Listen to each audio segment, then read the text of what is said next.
जल्दी से आ जाइए।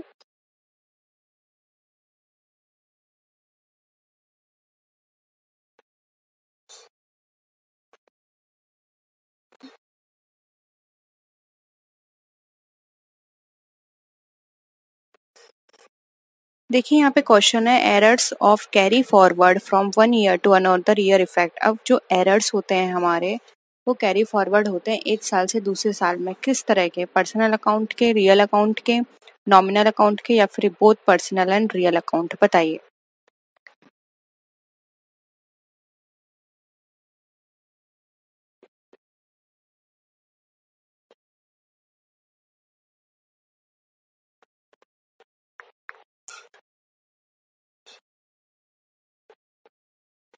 देखिए यहाँ पर हो जाएगा D, both personal and real account. इस तरह के जो एरर्स होते हैं वो हमारे एक साल से दूसरे साल में ट्रांसफर होते हैं। ठीक है। नेक्स्ट क्वेश्चन है errors of commission do not allow. अगर कमीशन का कोई एरर है तो अलाउ नहीं करेगा। कहाँ? Correct totalling of the balance sheet, correct totalling of the trial balance, correct the trial balance to agree, या फिर correct totalling of the day book? बताइए।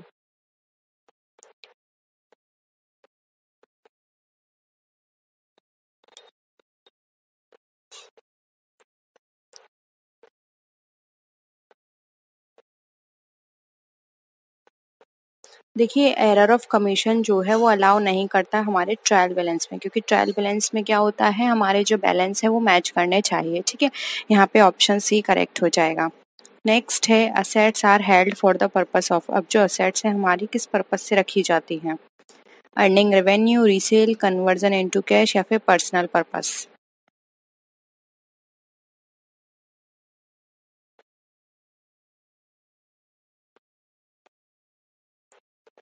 क्या हो जाएगा? Answer A, earning revenue, revenue को अर्न करने के पर्पस से। ठीक है। नेक्स्ट देखिए अनअर्न्ड इनकम अकाउंट्स इज। अब जो अनअर्न्ड इनकम है वो कैसा है? असेट है, लायबिलिटी है, एक्सपेंस है, या फिर इनकम रिसीव्ड इन एडवांस है?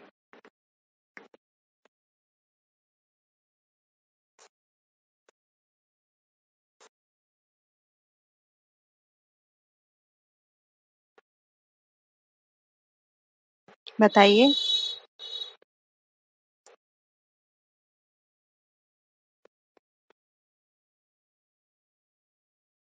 देखिए अनअर्न्ड इनकम जो होती है वो एक लायबिलिटी का पार्ट होती है। ठीक है। तो ऑप्शन बी यहाँ पे हमारा करेक्ट है।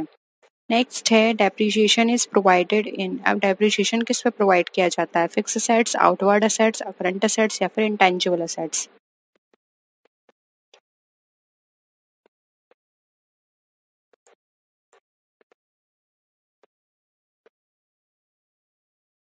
क्या होगा इसका आंसर?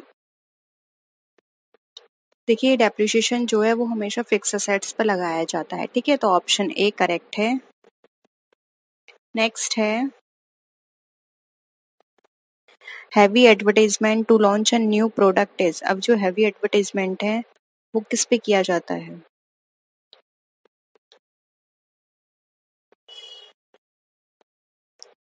बताइए कैसा एक्सपेंडिचर है ये?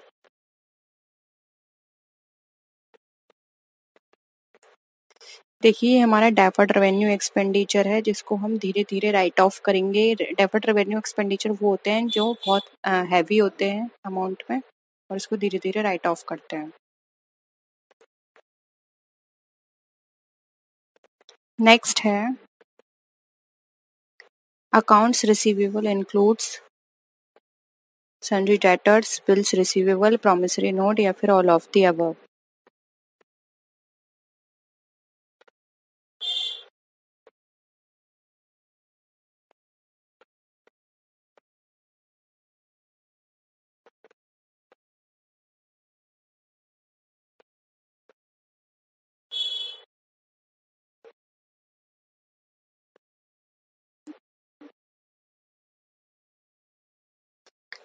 क्या होगा इसका राइट आंसर? देखिए यहाँ पर इसका राइट आंसर हो जाएगा D, all of the above. Sundry debtors, bills receivable, promissory notes, ये सब हमारे अकाउंट रिसीवेबल्स के पार्ट होते हैं। ठीक है। नेक्स्ट क्वेश्चन पे आते हैं।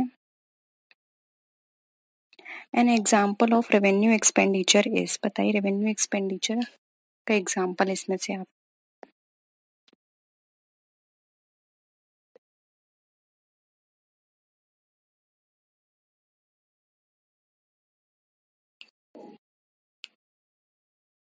देखिए रेवेन्यू एक्सपेंडिचर वो एक्सपेंडिचर होते हैं जो कि हम डेली पर्पज से करते हैं, यानी फ्रिक्वेंटली होते हैं, ठीक है, रिकरिंग नेचर के होते हैं।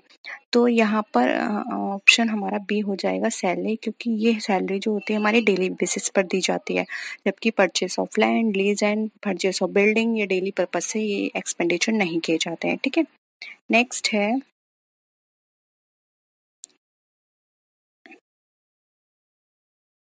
when a will is drawn on A on B, it is debited in the books of A to, बताइए कैश अकाउंट, बीस अकाउंट, बिल्स रिसीवेबल अकाउंट या फिर बिल्स पेबल अकाउंट।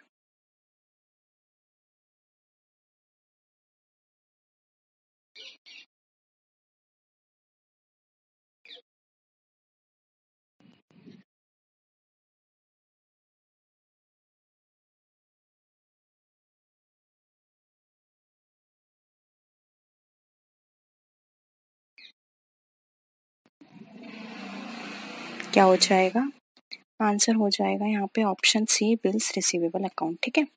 नेक्स्ट है noting charges account is debited by. अब noting charges account जो है वो debited किसके द्वारा किया जाता है? Presenter of bill, the discounting banker, the acceptor, the इंडोर्सर।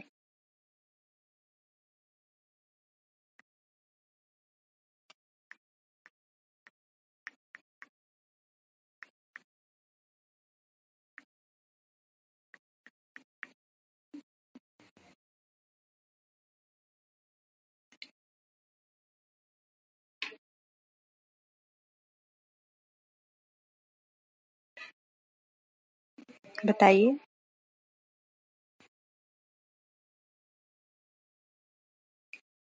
देखिए जो नोटिंग चार्जेस अकाउंट जो होता है वो डेबिट किया जाता है रेंटर ऑफ द बिल के द्वारा, ठीक है।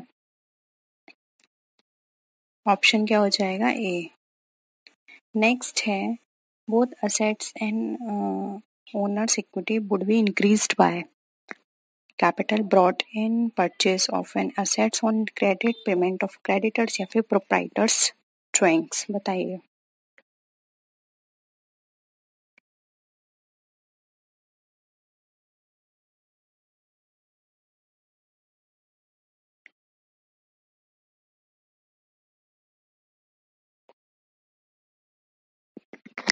क्या हो जाएगा आंसर? देखिए यहाँ पर इसका आंसर हो जाएगा ए। ए जो कि है कैपिटल ब्रॉट इन, पूंजी लाई गई, ठीक है। नेक्स्ट है if a company tangible net worth is positive amount it indicates, यानी कि किसी कंपनी की जो टेंजिबल नेटवर्थ है वो पॉजिटिव अमाउंट है तो क्या इंडिकेट करता है? Profitability of the firm, liquidity of the firm, solvency of the firm या फिर both A and B.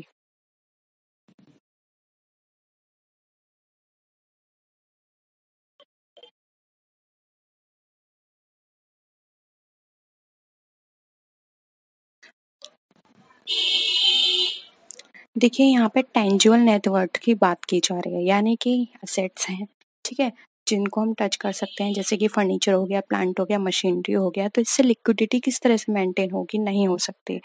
Profitability हम बोल सकते थे लेकिन लिक्विडिटी तो बिल्कुल नहीं होगी, इससे होगी हमारी सॉल्वेंसी, ठीक है। तो ऑप्शन सी हमारा यहाँ पे राइट आंसर हो जाएगा। नेक्स्ट क्वेश्चन है the excess of current assets over current liabilities are called as, बताइए।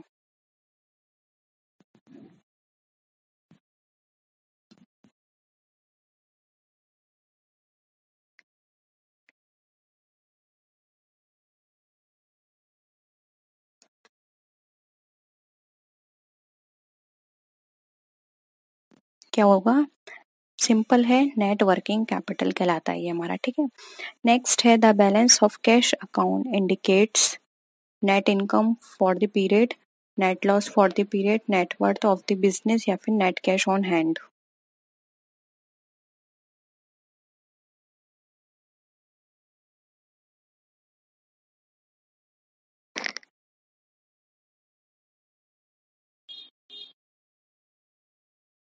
बताइए क्या होगा इसका आंसर।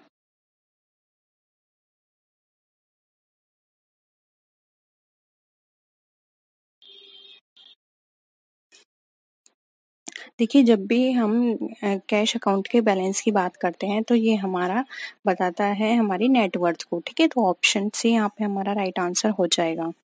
नेक्स्ट है preparation of trial balance helps in the deduction of errors of principle, compensating error, errors of whole omission या फिर clerical error. बताइए।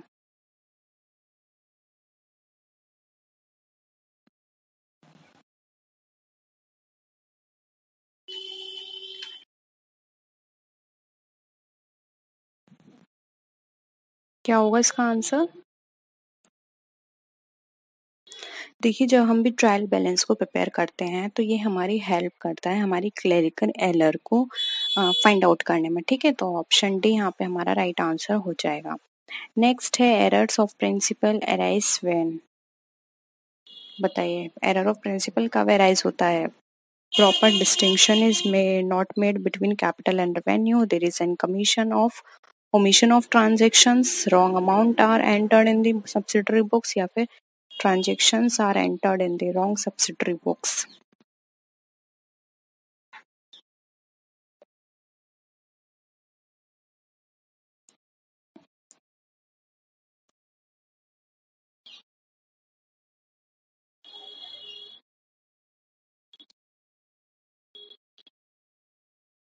देखिए, जब भी हम एरर ऑफ प्रिंसिपल अराइज की बात करते हैं तो ये हमारा बताता है कि जो भी हम कैपिटल और रेवेन्यू हैं उनके बीच हमने क्या है मतभेद नहीं किया, यानी कि जो रेवेन्यू में कंसिडर करना चाहिए था वो हमने रेवेन्यू में ना नहीं किया और जो कैपिटल में करना चाहिए था वो कैपिटल में नहीं किया, ठीक है। यानी कि हमने सही से ट्रीटमेंट नहीं किया है। तो ऑप्शन ए हो जाएगा हमारा आंसर।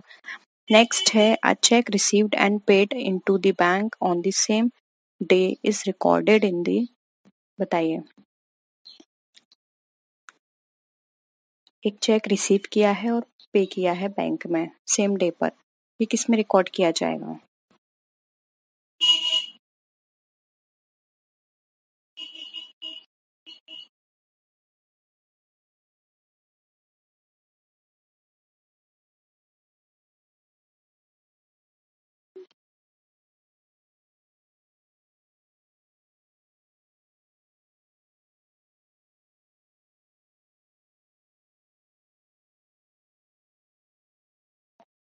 क्या हो जाएगा।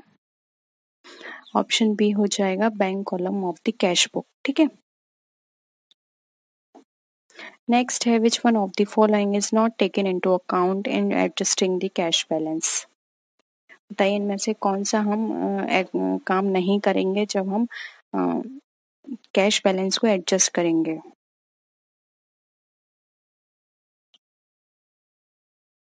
किसे हम नहीं ध्यान में रखते, बताइए। मिस्टेक्स इन ईच बुक, वो सॉरी कैश बुक, या पासबुक की bank charges debited in passbook, या फिर interest and dividend credited in passbook. बताइए।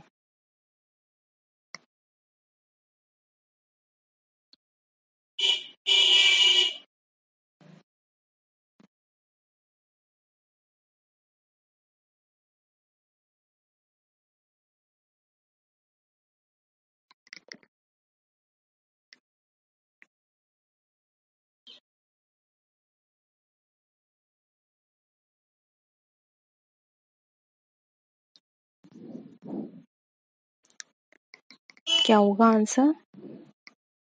देखिए, राइट आंसर हो जाएगा बी मिस्टेक्स इन पासबुक, ठीक है। नेक्स्ट है amount spend on advertisement campaign the benefits of which is likely to the last for 3 years is. यानी कि जब हमने कोई भी ऐसा एडवर्टाइजमेंट या कैंपेन में एक्सपेंडिचर किया था और वो लास्ट जिसका लाभ हमें 3 साल तक मिलना है तो क्या कहलाएगा। कैपिटल, डेफर्ड रेवेन्यू एक्सपेंडिचर या फिर डेफर्ड कैपिटल एक्सपेंडिचर। बताइए।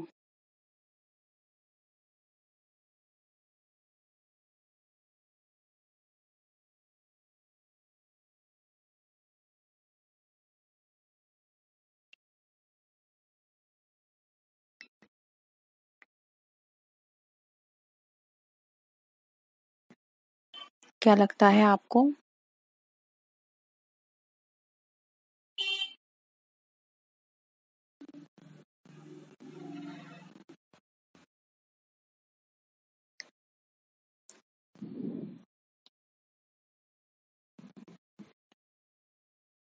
देखिए इस तरह के एक्सपेंडिचर हमारे डेफर्ड रेवेन्यू एक्सपेंडिचर में होंगे। डेफर्ड रेवेन्यू एक्सपेंडिचर यानी कि 3 साल में, तो इस तरह की कैंपेन तो हर 2-3 साल में होते रहेंगे, ठीक है। लेकिन हम एक बार में इनका ट्रीटमेंट नहीं करेंगे, इनको भी हम धीरे-धीरे करके राइट ऑफ करेंगे। तो ये हो जाएगा हमारा डेफर्ड रेवेन्यू एक्सपेंडिचर, ठीक है। नेक्स्ट है revenue expenditure is intended to profit. बताइए करंट पीरियड का है, फ्यूचर पीरियड, पास्ट पीरियड या बोथ ए एंड बी।